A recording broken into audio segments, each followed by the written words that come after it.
Je suis là parce que on a un ministre dans l'éducation nationale, M. Blanquer, qui s'acharne à ruiner le service public depuis 5 ans.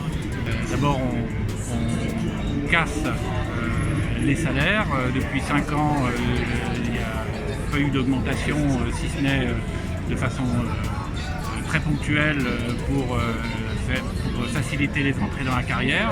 Mais de l'autre côté, on précarise à tout va.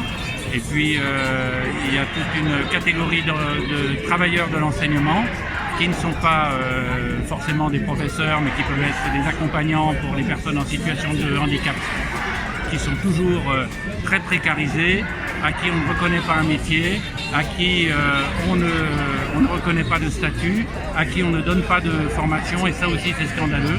On a des classes de plus en plus chargées et on demande aux professeurs de plus en plus de choses. On leur demande de générer des classes plus importantes avec des élèves en difficulté, et ça sans donner les moyens.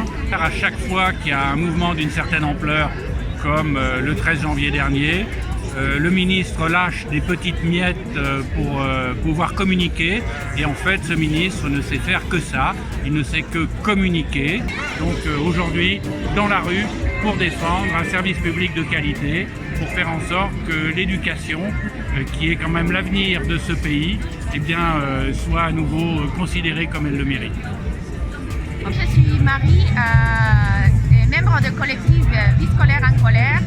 C'était un outil multisectoriel qu'on est en train de construire depuis 2 ans à partir de la lutte contre la réforme des retraites.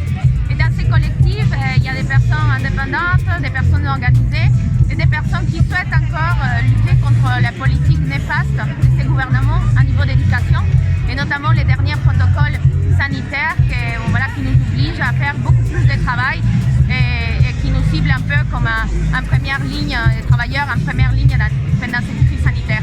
Aujourd'hui, nous sommes dans la rue parce que c'est important pour nous d'exprimer cette colère, mais aussi de renforcer ces outils d'organisation, de continuer à mobiliser, de continuer à organiser dans les vies scolaires, et en toute solidarité avec les lycéens qui sont en lutte aussi contre le système éducatif qu'impose le gouvernement et contre la répression dont ils se sont fait aussi quand même pas mal violentés par les forces de l'ordre.